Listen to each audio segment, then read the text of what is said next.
Yep, c'est parti. Bonjour Nadège. Bonjour, ça va?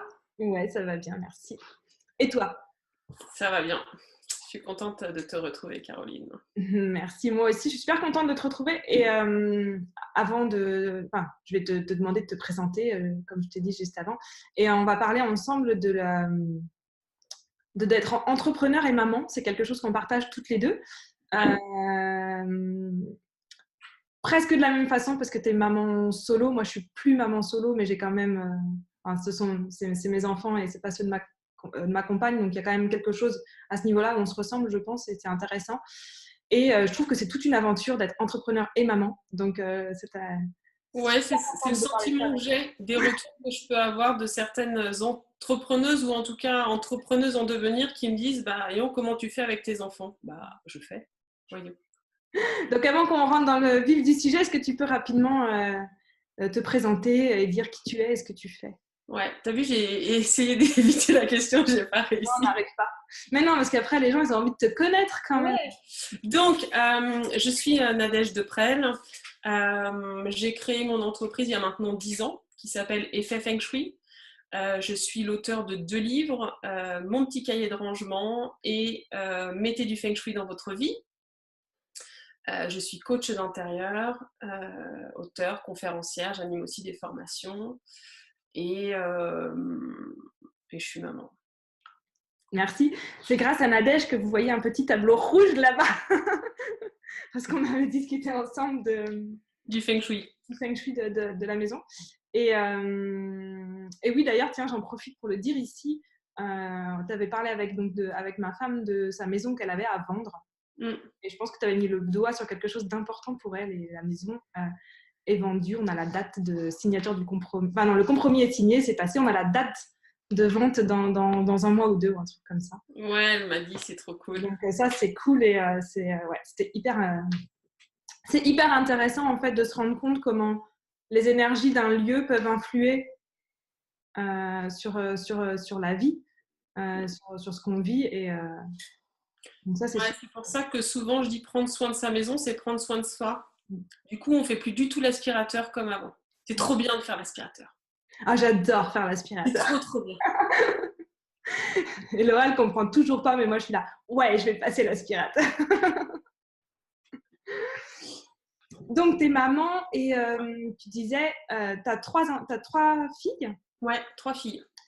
Comment est-ce que c'est pour toi au quotidien de jongler avec ton entreprise, donc avec ce que tu as à faire au Hmm. quotidien? On va dire déjà au quotidien quand tu es chez toi et tes enfants. Ouais, parce qu'on va parler des déplacements après. Alors, au quotidien, tu veux quelque chose d'hyper pratique, genre emploi du temps ou Bah, qu'est-ce que... est-ce que tu as rencontré des difficultés pour toi, par exemple, d'être. Comment, ce que je trouve. Ouais, alors attends, ma pensée est en train de s'organiser. Euh, Vas-y, organise. Comment est-ce que parce que tu travailles depuis chez toi, donc tu es entrepreneur, comment est-ce Hmm. que tu sépares peut-être les temps de travail et les temps de famille? Est-ce que c'est des choses qui se croisent beaucoup ou est-ce que tu les segmentes? Alors, ça dépend des moments. Dans l'idéal, je les sépare. Dans la réalité, si on part de ce matin, c'était pas du tout le cas. Voilà, donc en fait, comment alors, en fait, j'ai un lourd passé d'entrepreneur de 10 ans. Et du coup, cette conciliation entrepreneur et maman a beaucoup évolué en fait dans le temps.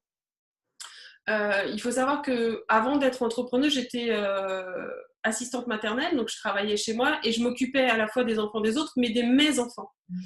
Et donc, je pense que je suis partie avec ce qu'on pourrait appeler un handicap. C'est-à-dire que j'avais l'habitude de travailler et de gérer mes enfants.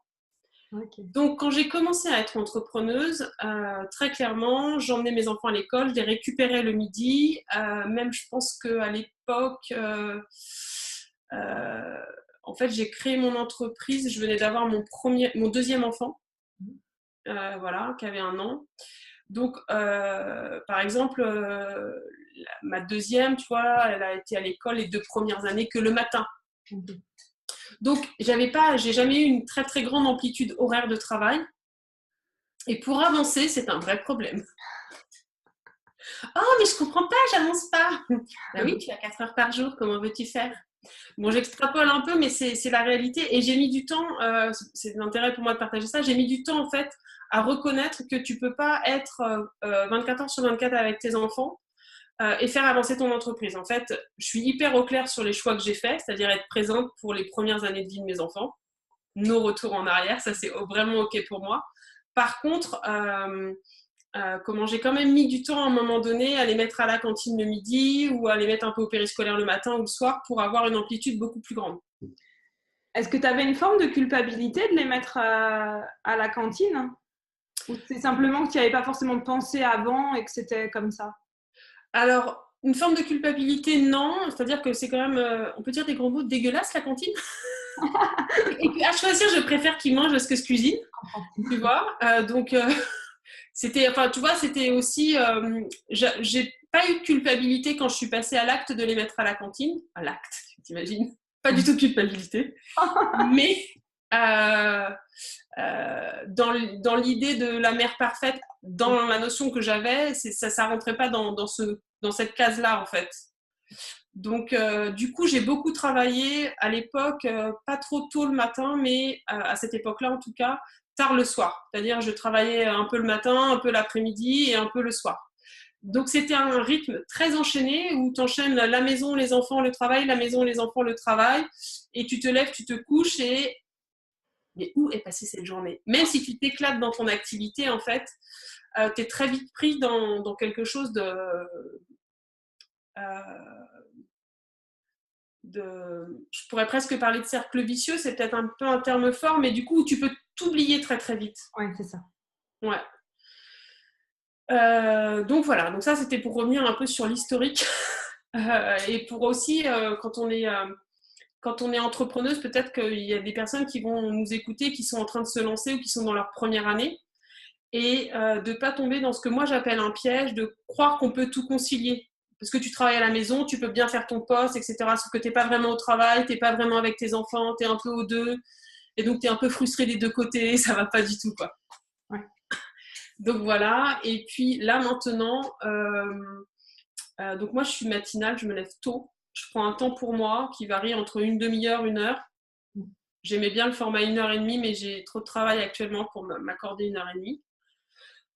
Mais j'y aspire pour un jour prochain. Et je travaille 2 heures le matin. Donc, c'est-à-dire actuellement, c'est de 6 heures à 8 heures, je bosse. De 8 heures à 9 heures, je m'occupe de la maison, de mes enfants, on déjeune ensemble, des deux plus jeunes, et on part à l'école. Et je rebosse à partir de 9 heures. Ça, c'est le rythme quand je n'ai pas de déplacement, quand je n'ai pas un rendez-vous à 8 heures à Nantes ou autre. Voilà. Du coup, je voulais partager avec toi, moi, le mercredi, au départ, je m'étais dit, le mercredi, je ne travaille pas quand mes enfants sont à la maison. Bon, moi, ils sont là qu'un mercredi sur 2, donc déjà, je t'envie, je bave. Ouais. Et en fin de compte, là, je me suis rendu compte sur les dernières semaines que j'ai quand même travaillé le mercredi. Au départ, c'était vraiment j'avais quand même cette forme de culpabilité de me dire, je travaille le mercredi alors que les enfants sont à la maison, donc ça se fait pas, c'est pas bien, je perds du temps. Enfin, la totale, quoi. Je passe pas mon temps avec eux. Bref. Et du coup, comment est-ce que c'est pour toi le mercredi? Je sais que comme c'est le jour où les enfants vont pas à l'école, c'est aussi ce que je vois avec mes clientes, que c'est des fois le jour qui est un peu compliqué à gérer. Est-ce que le mercredi, il est plus spécial que les autres pour toi aussi? Alors, fin décembre, j'ai pris la décision de ne plus faire de rendez-vous le mercredi. Je pense que je n'ai jamais eu autant de rendez-vous le mercredi depuis que j'ai pris cette décision, que je sentais en moi bancal, mais quand même. En fait, pour l'instant, ça va changer l'année prochaine, mais pour l'instant, elles ont école le mercredi matin. Mais c'est 3 heures, donc ça passe hyper vite.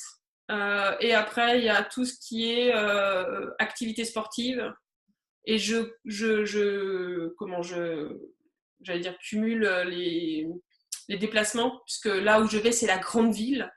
J'habite un petit village, donc du coup, j'en profite pour faire les courses pendant qu'elles sont au sport, etc. Donc c'est hyper rythmé. Plus tous les trucs qu'il faut aller faire à la grande ville. Donc les mercredis sont assez rythmés Et avec les activités sportives, c'est rare qu'on ait des rendez-vous. Tu vois, les rendez-vous de suivi, etc. Ce qui fait que ça reporte sur les soirs de semaine. Ce qui fait que des fois, les semaines sont hyper chargées parce qu'il n'y a pas un soir où tu n'as rien, quoi. Ouais. Mais du coup, moi, je suis comme toi. Le mercredi, je ne prends pas de rendez-vous. Je n'ai pas de clients, je prends pas de rendez-vous. Quand je travaille le mercredi, ça va être des choses que je peux faire. Ouais. Moi, écrire, faire une vidéo, des choses que si je m'arrête au milieu, c'est pas trop grave, mais sinon, c'est comme toi. Ça, c'est sur le papier. Moi, je le fais pas du tout. Ouais. Après, en fait, j'ai été confrontée à un truc cet été qui était d'avoir mes enfants pendant les 2 mois d'été. Avec en moyenne au moins une sur le lot de 3. Donc, ça veut dire en permanence un enfant avec moi et je devais travailler. Et je savais que cet été, l'année dernière, j'avais pris la décision que je ne prendrais pas de vacances pour plein de raisons. C'est pas le lieu là, mais voilà. Et du coup, c'était hyper flippant et challengeant de me dire comment je vais faire pour être à la fois présente avec mes enfants, bosser comme une dingue et que ce soit qu'ils passent un bon été et que moi, ce soit pas le bang non plus. Et contre toute attente, ça s'est super bien passé, voire vachement mieux. Et du coup, j'ai pris confiance à la fois en ma capacité de gérer les enfants, la maison et mon travail, avec quelque chose de l'ordre de la souplesse et de la fluidité. Et j'aime bien le rythme des vacances parce qu'il n'y a pas d'impératif horaire. Ouais.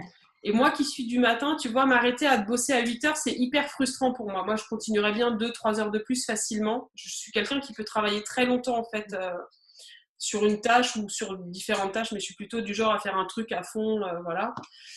Donc, quand c'est les vacances scolaires, que ce soit les grandes vacances scolaires ou les petites, comme elles se lèvent plus tard, tu vois, de me dire je bosse à partir de 6h jusqu'à 9h, peut-être elles vont dormir plus et tout, mais c'est trop bien, quoi. Donc voilà, et j'ai dû faire des rendez-vous alors qu'elles étaient là, sur Skype ou par téléphone, sachant que ma plus jeune, c'est celle qui a le plus potentiel à venir me déranger quand je suis en rendez-vous. Mais je sais pas, il y a un rythme qui s'est pris. Je dis pas que ça arrive pas encore. Tu vois, là, la dernière fois, je faisais une conférence en ligne. Elle est venue me glisser des petits mots sous la porte de mon bureau. Donc, quand j'ai fini ma conférence, j'étais en colère. Et puis, je lui ai dit, oui, écoute, nanana. Et puis après, j'ai vu ces petits mots. J'aurais dû les regarder avant. Ils avaient écrit, t'es trop forte, t'as une plein de cœur d'amour et tout. Ah mince. Allez, vas-y, culpabilise, c'est trop bon. Voilà, des histoires de maman entrepreneuse, quoi. Ouais. Et c'est quelque chose que tu discutes avec elles? Elles savent ce que tu fais? Elles savent... Ouais, est-ce que tu en parles avec elles de ça? Oui, alors beaucoup plus que je ne le crois en fait, parce que des fois je les entends. Je me souviens, il y a quelques années, ma fille, on était chez l'ostéopathe et lui explique que ça, c'est pas du tout feng shui. Et toi, tu sais plus où te mettre. Et toujours la même, pour pas la nommer, chez l'orthodontiste, du coup, m'a permis d'avoir 2 clientes parce qu'elle a parlé de mon boulot et tout ça. Ah, excellent, t'es une commerciale. Ouais, c'est ça.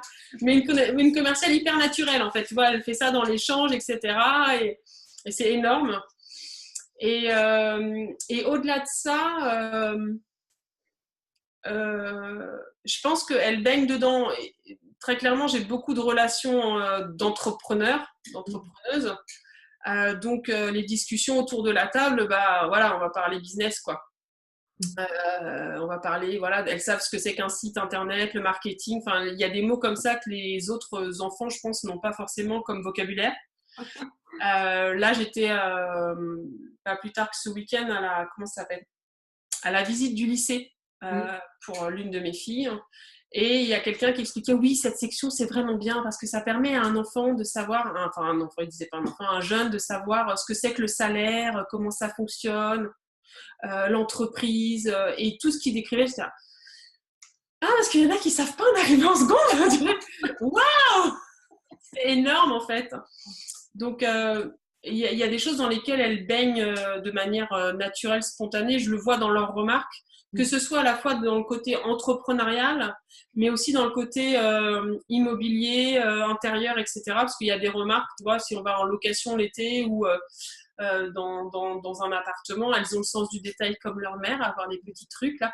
Oui, mais ça, oui, c'est vrai. Et je ne l'ai pas formulé, tu vois, je l'ai pensé fort, mais je n'ai rien dit. Et du coup, c'est assez rigolo de voir comment comment cette transmission qui n'est pas menée de manière volontaire de ma part transpire chez elle et fait partie, voilà. Et puis là, je vais reprendre l'écriture de mon 3e livre. J'en ai une qui dit alors oui, c'est bien beau d'écrire dans tes petits cahiers, mais c'est pas là où tu écris ton livre, c'est à l'ordinateur, donc mets-toi devant l'ordinateur. Donc j'ai ma coach personnelle, coach perso qui veille. Donc c'est chouette de les sentir impliqués. J'ai déjà, tu vois, été aménager par exemple un stand de salon.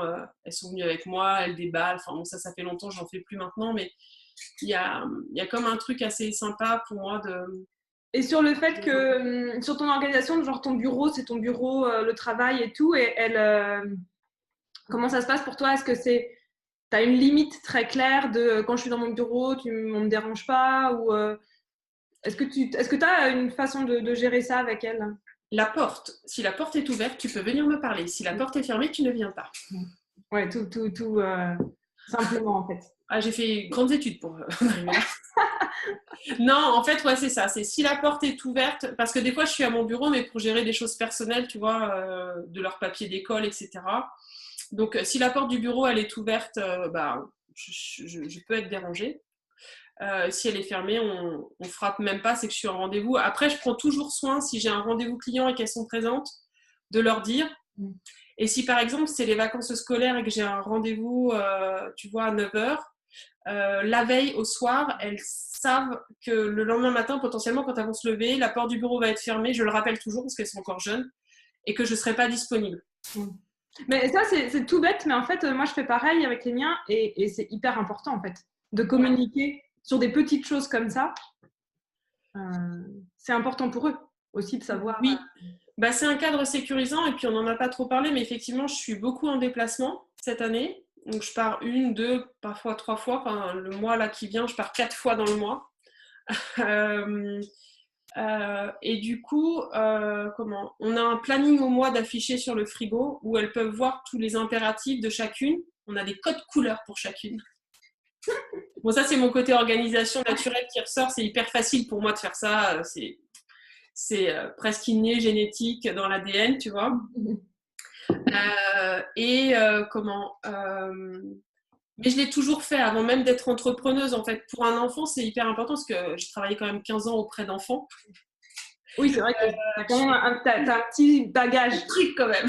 Donc, je suis éducatrice de jeunes enfants de formation. Ouais. Et c'est vrai qu'avant, on avait un autre planning qui était sur la semaine. En fait, j'ai fait évoluer le planning et le format sur leur capacité à lire un tableau. Et le code couleur, c'est aussi pour s'y retrouver, mais c'est aussi pour la plus jeune, quand elle ne savait pas lire, de se dire « Ok, là, ça me concerne, etc. » Voilà, c'est des petites astuces. Et le dimanche soir, on a notre brief de la semaine qui est spontané. En fait, on fait le déroulé de la semaine. Et puis, si c'est une semaine un peu compliquée, on y revient. Mais comme ça, on a une visibilité de qui, quoi, quand, qu'est-ce qui se passe. Et qui vient nous garder si maman est en déplacement. Du coup, je fonctionne un peu comme toi, de manière moins organisée. C'est pas grave. Vivement que mon fils ait un téléphone avec un lien sur mon Google Agenda. Je suis pas sûre que tu serais si contente que ça qu'il ait accès à ton agenda. Hein, je crois pas. Mais le fait de faire avec eux le plan de la semaine qui vient, ou en tout cas, pour moi, on fait d'une semaine sur 2, mais le lundi, je l'échange le lundi, donc le lundi matin, quand ils partent, je vais leur dire « Ok, là, vous êtes une semaine chez votre papa, puis quand vous revenez, s'il y a déjà des choses de prévues qui sont un peu différentes de d'habitude, on va déjà en discuter. » Mais sans que ça soit non plus un stress pour eux, parce que c'est pas... Mais s'il y a vraiment des trucs importants du style « Je vais pas être là pendant 3 jours », je les préviens quand même, tu vois. Mais justement, on va parler de déplacement. Comme tu disais, j'ai la chance de ne pas avoir mes enfants à 100% et qui facilite la partie des déplacements, dans le sens où au départ, je faisais mes déplacements seulement sur les semaines où ils n'étaient pas à la maison, donc où ils sont chez leur papa. Après, j'ai aussi, à un moment donné, je suis arrivée à une limite par rapport à ça, parce qu'il y a des choses, tu vois, je ne peux pas décider de la date des séminaires des autres personnes que j'ai envie d'aller voir. Ils ne font pas le planning en même temps que toi ? Non, franchement, la Tony Robbins, la semaine prochaine, il est à Londres et moi, je ne peux pas aller à Londres la semaine prochaine. Il n'a pas fait son planning. C'est un truc de fou. Donc, je suis arrivée à une limite à ce moment-là et où potentiellement, je pense qu'on se rejoint, c'est que je me suis dit, waouh, qu'est-ce que je fais ? est-ce que je me mets, est-ce que je vais en déplacement en fait quand même quand les enfants sont à la maison? Qu'est-ce que je fais de ça? Est-ce que c'est bien? Est-ce que c'est pas bien? Comment je gère au niveau de l'organisation? Enfin, tu vois, je suis rentrée en fait dans tous ces problématiques-là qui sont sûrement les tiennes puisque toi, tu as tes filles. Ouais, alors moi, j'ai pas eu la problématique de savoir si j'allais continuer à faire ou pas les déplacements. Oui, c'est ça. J'ai plus eu la problématique de trouver un mode de garde. Parce qu'en fait, quand tu pars en déplacement à la journée, si tu es des grandes journées, c'est un peu compliqué, mais quand tu pars 2 ou 3 jours, faire un séminaire ou une formation ou donner une formation, il faut trouver quelqu'un qui accepte de faire les nuits. Et ça, c'est hyper rock'n'roll. Et puis, le truc important aussi, c'est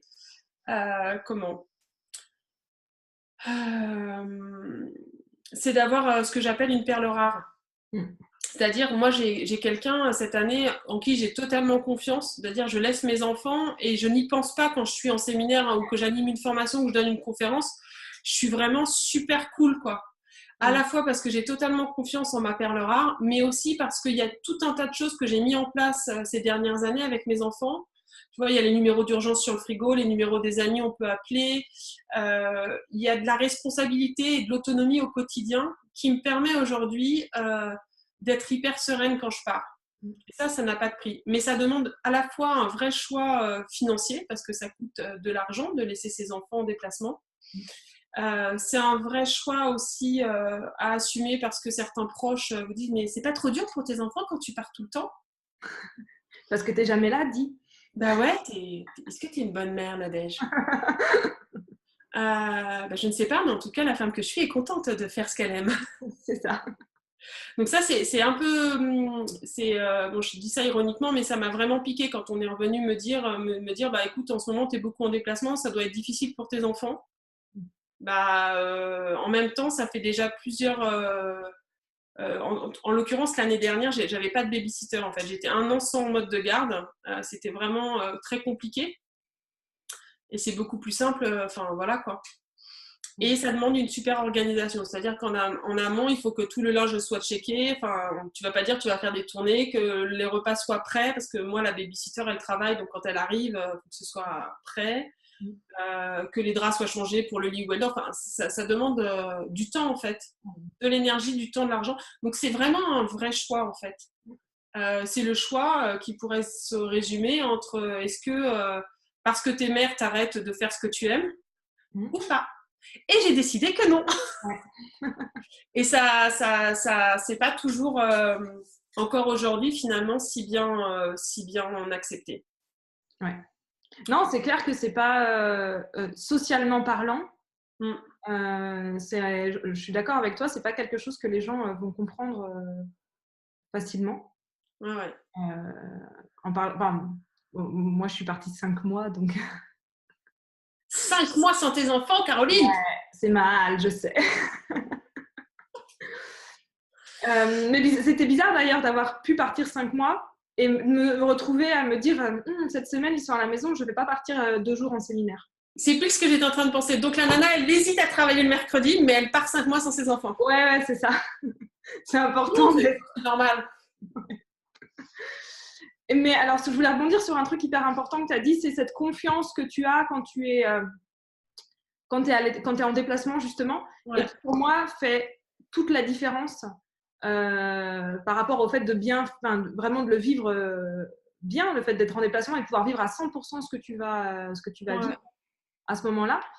Moi, ça m'a demandé beaucoup de lâcher prise sur le fait que ça n'allait pas non plus être fait exactement comme je fais moi quand je suis là. Comment tu as vécu ça, toi? Alors, par exemple, mes enfants débarrassent leur table. Tu vois, quand on sort de table, chacun met ses affaires dans la vaisselle. Je peux savoir, comme on a un peu des habitudes, s'ils l'ont fait ou pas. Par exemple, quand je rentre dans le babysitting. Bon, la babysitter, elle s'est fait berner. Elle l'a fait pour elle. C'est pas mon problème, en fait. Ouais. Quand on a commencé à fonctionner comme ça en début d'année, c'était une babysitter qui était déjà venue travailler pour moi, mais les enfants avaient grandi, les choses avaient changé en 1 an. Et puis, il y a eu... la clé de voûte pour moi, c'est que j'ai une super communication avec les filles et aussi avec la babysitter. C'est-à-dire que ma babysitter, elle va pas me dire que tout s'est bien passé et qu'en fait, elle en a chié pour coucher l'une. Elle va me dire clairement ce qui s'est passé. Donc, on a une bonne communication et donc, j'ai les infos de chaque partie. Alors, et je peux me permettre de dire, bah, écoute, voilà, parce que par exemple, la dernière fois, mes enfants ont dû, un exemple tout simple, hein, tu vois, il y avait une histoire de est-ce qu'on peut manger ça ou pas. Et la babysitter, je ne l'avais pas écrit noir sur blanc qu'on pouvait manger ça, donc elle hésitait, etc. Je fais, écoute, déjà, on s'en fout de ce que vous mangez, il y a des placards, vous mangez ce qu'il y a, enfin voilà, c'est OK. Et le plus important pour moi, c'est ce que j'ai remis au cœur, c'est que les enfants soient en sécurité. Ouais. C'est-à-dire qu'ils sont trop jeunes pour passer une nuit seuls. C'est non négociable pour moi en tant que mère, au jour d'aujourd'hui, avec les âges qu'elles ont. Donc c'est ça le plus important, c'est pas de savoir ce qu'elles ont mangé, mais ça c'est toujours été un truc qui n'a pas du tout été anxiogène pour moi. Elles mangent pas, bah elles mangeront mieux plus tard, quoi. Enfin tu vois, c'est pas du tout anxiogène pour moi. Et pareil, si elles font un truc qu'elles n'ont pas le droit de faire avec moi et qu'elles ont entre guillemets roulé dans la farine la babysitter, mais que leur sécurité n'est pas en danger, tu vois, bah, leur sécurité elle est assurée, donc bah, peut-être elles vont avoir regardé la télé alors à ce moment-là qu'elles n'avaient pas le droit. Mais franchement, entre guillemets, j'ai lâché très facilement là-dessus avec le temps. Et j'ai réalisé il y a quoi, quasiment un an en fait. J'avais un déplacement, un truc où je voulais vraiment aller. Et donc, j'avais fait des pieds et des mains pour trouver une babysitter parce que j'en avais plus. Donc, j'appelle, et je trouve quelqu'un que je ne connais pas, que je rencontre très brièvement, très jeune, une très jeune fille, etc. Et je suis dans le TGV pour aller à Paris. Et je me fais un film, je ne sais pas si tu connais le sketch de la chauve-souris de Bigard. Tu sais, la chauve-souris, imagine, elle tape le digicode, imagine, elle rentre la porte, imagine, elle monte à l'étage, imagine, enfin tu vois, ouais. La chauve-souris, elle vient de l'agresser, quand même, c'est pas gagné, quoi. Et j'étais vraiment dans ce processus-là. Donc imagine, la babysitter, elle m'appelle et elle me dit, écoute Nadège, là tes enfants, c'est juste plus possible, je me casse, quoi. Bon, imagine, tu vois, c'était vraiment dans ça. Moi, j'imagine. Donc, j'imagine, et ben, qu'est-ce qui se passe? Bon, bah, ok, j'appelle des amis, parce que j'ai quand même des amis ici, donc je peux les appeler. Imagine, ils peuvent pas. Il n'y en a pas un qui peut prendre tes enfants. Imagine. Et au fur et à mesure, tu vois, je déroule le truc, et je prends conscience de plusieurs choses qui m'ont vachement aidée. La première chose, c'est que, je suis pas toute seule. Quoique je le crois à un moment donné dans le TGV, mais je ne suis pas toute seule dans le sens où je vais appeler mes filles et je sais comment notre esprit d'équipe va se mettre en œuvre et que, en fait, quand on est face à une problématique babysitter ou n'importe quoi, tu vois, il y a un truc qui est de chaque idée vient et tout le monde a sa place dans les idées. Donc, c'est vraiment ma petite équipe, tu vois, on est vraiment dans l'échange et chacun peut apporter des solutions. Donc, si vraiment ça devait se produire, je ne me sens pas seule. Et je mesure aussi toute la responsabilité et l'autonomie qu'elles ont. Non pas que ce serait confortable pour moi de les imaginer seules une nuit, c'est non négociable, c'est toujours pareil. Mais leur capacité de ressources à elles, même si ce sont que des enfants. Ouais. Et que même si ça devait se produire, tu vois, je suis déjà allée aux urgences avec l'une et puis elles sont restées toutes seules jusqu'à minuit et puis il n'y avait pas le choix et puis voilà quoi. Et ça s'est bien passé, tu vois. Et ça, c'était super chouette de voir la confiance en tant que mère que je pouvais accorder à mes enfants qui étaient réellement là. Et puis bon, pendant que je déroulais mon truc, j'étais bien consciente aussi dans le TDV que j'étais en train de me raconter des histoires. Enfin, tu vois que cette babysitter, si je lui avais dit oui, si j'avais laissé mes enfants, je la sentais pas du tout faire ça, que c'était un peu un truc que je me racontais, quoi. Tu vois, les petites histoires pour t'occuper dans le TGV, des fois que tu n'es pas d'angoisse, tu vois. Tu n'avais rien à faire.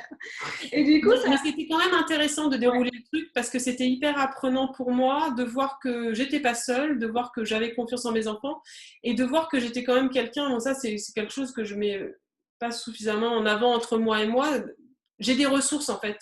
Face à chaque situation, j'ai des ressources et je trouve des solutions. Cas concret, hier soir, mes enfants rentrent de l'école. Je pars en déplacement mercredi. Jeudi, il y a grève. Alors, comment on va faire? Parce que jeudi, il n'y a pas d'école, il y a grève.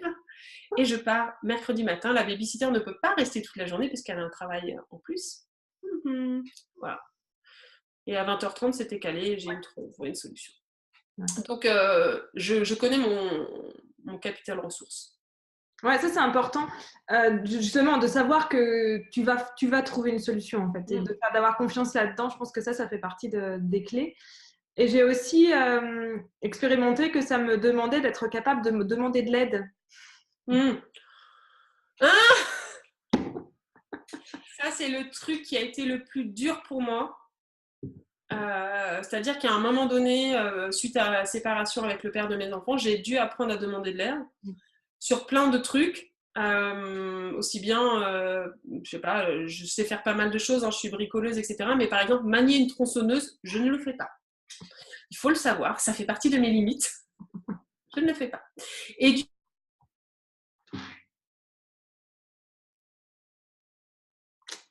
Est-ce que je t'ai perdu?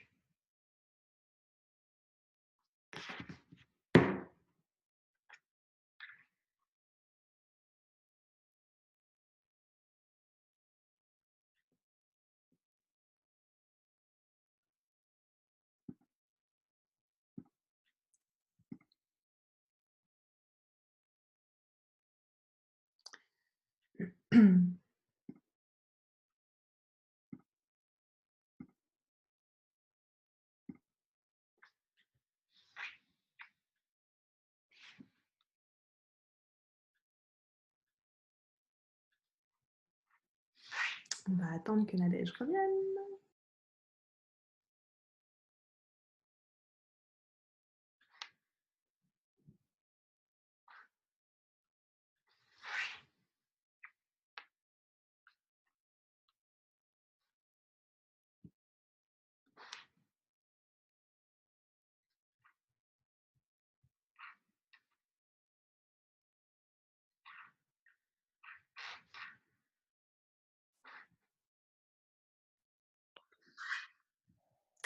Nadège est revenue.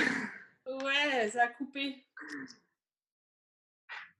Je sais pas où est-ce que ça a Tu coupé. disais que tu savais pas manier une tronçonneuse. Ouais. Ah non, et en fait, c'est tronçonneuse qui fait couper.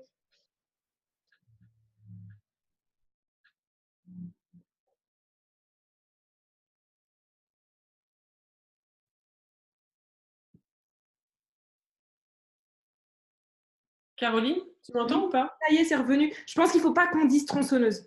Ah, c'est ça qui coupe. T'es là? Hop là. Du coup, je profitais pour faire un message. Optimisation du temps. Ouais. Comment Ouais, du coup, j'ai appris beaucoup à demander de l'aide. C'est quelque chose que je ne faisais pas. Et je me retrouvais quasiment une fois, voire 2 fois par semaine à demander de l'aide pour la garde des enfants, pour bah écoute, je suis dans les bouchons, va récupérer, est-ce que tu peux aller récupérer mes filles au périscolaire, enfin des choses comme ça, parce que le périscolaire va fermer. Alors c'est rigolo parce que j'ai une période difficile, une période hyper facile pour le faire où bah de toute façon voilà t'as pas le choix donc tu le fais. Et là j'en suis un petit peu revenue. En fait pour moi ça devient de nouveau un peu difficile dans le sens où j'ai l'impression d'être demandeuse et que derrière il y a plus beaucoup de demandes. Enfin dans l'amitié ou dans ce genre de choses j'ai pas besoin d'être un coup pour un coup. Tu vois si j'invite quelqu'un à manger j'attends pas que la personne m'invite à manger. Enfin je m'en fous. Mais mais à un moment donné, quand c'est toujours toi qui es en position de demande et que l'autre fait sans toi, il y a un déséquilibre que j'aime pas et qui fait que pour moi, ça devient vraiment compliqué d'être dans la demande. Ouais, je comprends. Mais effectivement, ça a été un super gros travail, ça. Oh là là. Ouais. Mais après, c'est comme, je peux faire le parallèle, tu vois, avec demander d'aide quand tu es entrepreneur, en fait. Mais oui, justement, tout est un parallèle avec ton entreprise, en fin de compte. C'est ça, quand tu es entrepreneur, tu peux rester tout seul, je vais utiliser un gros mot dans ton caca, très gros mot, comme on parle des enfants. Mais aussi, tu peux décider très vite de te faire coacher, de faire de mastermind, etc. Moi, je me souviens, au tout début de mon activité, j'ai découvert le mastermind, ça faisait genre un an ou deux que j'étais entrepreneuse. Et j'ai lancé mon groupe avec 2 amis. On n'avait pas de coach extérieur de personne, mais on se réunissait une fois par mois, 2 amies entrepreneuses, et on avait un temps de parole, enfin, on avait mis des règles et tout ça. Et ça a été super porteur pour nous dans le développement de nos activités. Donc, c'était un moyen pour moi de demander de l'aide, puisque j'avais le regard des autres. Et c'est toujours le cas, enfin, quand tu es entrepreneuse, sans le réseau, en fait. Alors, c'est pas la même chose en même temps d'être dans un réseau d'entrepreneuses et de te faire coacher. Enfin, c'est pas la même truc, mais c'est complémentaire, quoi. Mais du coup, c'est intéressant de se rendre compte de tout ce que tu apprends, on va dire, sur toi via la parentalité, en tout cas. Puis en plus, c'est ça, c'est quand tu as les deux, entrepreneur et maman, d'autant plus quand tu es solo à la maison parce que ça te demande des ressources et le fait justement de demander de l'aide. Et tout ça, en fait, c'est bénéfique pour ton entreprise. Est-ce que c'est bénéfique sur toi, je dis. Pardon ? Tout ce que tu apprends sur toi, je dis, ça va être bénéfique à un moment donné pour toi dans ton entreprise. Ouais, c'est quelque chose qui tout se nourrit en fait pour moi. C'est-à-dire que effectivement, pour faire grandir mon entreprise, moi je pense vraiment que ça passe par moi. Donc je travaille beaucoup sur moi. Et ce qui pourrait vouloir rien dire, mais on va pas développer là. Je sais de quoi je parle moi. Et je travaille beaucoup sur moi, donc j'évolue beaucoup, ce qui fait aussi, qui amène aussi beaucoup de tri dans les relations. J'ai pas regardé ta dernière vidéo à ce sujet, mais je me la suis mise de côté, qui apporte beaucoup de tri dans les relations parce que t'évolues et que tout le monde entre guillemets suit pas. Je sais pas si c'est le bon terme, mais en tout cas voilà. Et effectivement, ma manière d'être entrepreneuse, en fait, a aussi influencé la mère que je suis. J'ai envie d'être un exemple, en fait, pour mes enfants, dans le sens pas exemplaire, irréprochable, mais dans le sens une femme qui fait ce qu'elle a envie de faire, qu'elle soit mère ou pas mère, maman solo ou pas maman solo, qu'elle sache demander de l'aide un petit peu, pas beaucoup ou beaucoup. Peu importe, en fait, c'est s'autoriser à être qui on est et à faire ce qu'on aime. Et ça, c'est encore un gros challenge au quotidien. Ouais, mais et en même temps, le fait, je trouve, d'avoir des enfants, enfin, moi, j'ai un peu le même côté que toi, c'est de me dire, quand il y a des moments on en a tous, des moments d'entrepreneur, on fait, ok, qu'est-ce que je fais? Ou non, je vais quand même pas tout arrêter. Mais il y a des moments où ça va pas et où je me dis, ok, qu'est-ce que je veux leur montrer? En fait, au-delà du résultat, parce que c'est pas le résultat que je veux leur montrer, c'est plus justement le chemin de dire tu peux faire ce que tu as vraiment envie, tu n'es pas obligé de suivre les règles établies par la société. Si demain tu as envie d'être salarié, tu seras salarié, mais si tu as envie d'être entrepreneur, tu peux le faire. Si tu veux créer ton travail parce qu'il n'existait pas avant, personne d'autre l'avait fait, tu peux le faire aussi. Et c'est dans ce sens-là, je pense que je te rejoins sur le modèle. C'est pas le modèle de tout faire bien et d'être parfaite, en fait. Ouais. J'ai lâché.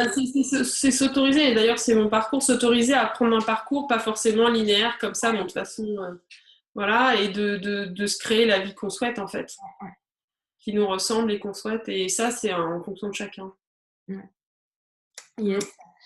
On arrive sur la fin. Est-ce que tu aurais alors, un conseil, c'est un peu réducteur, mais en tout cas, si tu avais un message à faire passer aujourd'hui, ce serait quoi? Ce serait quoi? J'allais dire, je t'entendais formuler la question en fait, et j'avais pas la fin. Je disais, je vais lui dire le mot planning. Il faut faire un planning, le truc horrible pour certaines personnes. Donc ça, c'est pas mon conseil du jour, même si je crois que c'est important pour les enfants, c'est rassurant. Mais c'est pas ça. Je pense que comment? Je pense que quand tu es entrepreneuse et mère, c'est important de de regarder bien en face les limites que tu te poses ou les excuses que tu pourrais te trouver dans ton rôle de mère. Parce que c'est ce qui me vient là dans l'instant, on ne l'a pas évoqué dans notre échange, mais j'ai pas ce sentiment que ce fut le cas pour moi, parce que par exemple quand j'ai eu ma troisième fille, tu vois, j'ai été animer des conférences avec elle en écharpe de portage, donc ça m'a pas franchement arrêtée. Mais j'ai le sentiment que être mère peut être véhiculé comme une impossibilité d'être entrepreneuse, une impossibilité de se déployer grand parce que tu es mère, tu as des responsabilités, tu dois être là à 18h pour faire le dîner, etc. Même encore maintenant en fait. Et j'ai envie d'insuffler quelque chose de l'ordre de la liberté d'être, peu importe les conventions et les bonnes manières. Ouais, merci pour ça. Je te rejoins totalement. Et ouais, moi, c'était comme tu disais, donc ça m'a pas arrêté d'avoir des enfants, de faire ce que j'avais envie, tout ça. Et en même temps, il y a eu un moment où j'avais l'impression que ça me retenait, comme tu dis. Mais c'est pas des limites en fin de compte. Du moment que j'ai changé mon Alors, regard. ouais, il y a une question de réalité quand même. Parce que moi, j'ai vécu une période où pour moi, mes enfants étaient un vrai frein en fait. Et je me disais, il faut que je change mon regard, gna gna gna, c'est toi qui vois pas le verre à moitié plein, à moitié vide, tourne la bouteille, fais 3 roues en arrière, en avant. Enfin, j'ai tout essayé. Sauf qu'à un moment donné, il y a quand même la réalité qui fait que ton enfant, il est jeune, qu'il y a des choses qu'on se permet ou pas. Tu vois, par exemple, toi, tu t'es permis de partir 5 mois. Moi, je me le permettrais pas, en fait. Mais on s'en fout, en fait, qui se permet quoi. L'important, c'est que ce soit OK ou pas pour toi. Mais à un moment donné, ouais, je pense qu'il y a quand même quelque chose de l'ordre de la réalité où tu as des obligations familiales qui font que, tu vois, moi, il y a des moments où j'ai envié ces personnes qui n'ont pas d'enfants et qui sont libres, ou ces personnes qui ont une semaine sur 2. Tu vois, j'avais fait une vidéo qui s'appelle Non mais elle. La nana, là, elle n'a pas d'enfant, ou elle a un mari qui l'aide vachement, et du coup, tu vois, elle peut travailler de 8h à 20h non-stop. Voilà. Pendant une semaine, j'ai pas eu mes enfants à Noël, c'est ce que ça a fait. Je devais me reposer, tu vois, j'étais fatiguée, j'ai bossé comme une folle parce que du coup, j'avais toute la tente qui pouvait se dilater, c'était trop bien. Mais là où je voulais en venir sur changer le regard, c'est pas forcément de dire tout d'un coup ça va, c'est différent, mais comme tu dis, moi je suis partie 5 mois, toi tu le ferais pas, mais du coup c'est un choix, c'est pas une contrainte. Ok, Oui, aujourd'hui toi enfin, moi à un moment donné j'ai choisi de partir avec les conséquences que ça peut, enfin que ça peut avoir, etc. Si toi tu décides sur le même choix de rester, ça reste un choix, et je pense que quand tu choisis, c'est là où ça change à l'intérieur et que c'est moins une contrainte et c'est moins une limite en fait. oui. Ouais, c'est sûr que c'est le. Comment ouais, c'est le choix que tu poses et qui fait que, par exemple, tu vois, j'ai fait le choix d'accepter autant de déplacements cette année pour plein de raisons différentes. C'était un choix et c'est pleinement réfléchi, c'est pleinement OK et j'ai pas de culpabilité ni quoi que ce soit, quoi. Ouais, voilà. Donc, Mm, je trouve que ouais, c'est important. Et il n'y a pas le bon choix et le mauvais choix. Il y a juste le mm, choix. En fin de compte. mm, Bon, ça, on fait tout comme on a ce qui est le bon, juste pour nous, en fait. mm, mm. Ouais. Merci beaucoup pour ton temps et pour tout ce que tu as partagé, Nadège. Merci Caroline. Au revoir. Et attends, t'en vas pas comme ça. Pour les autres vidéos, il suffit de t'abonner à la chaîne par là ou par là ou par là. Tu vas trouver. Je te fais confiance et on se voit très vite pour les prochaines interviews. Salut!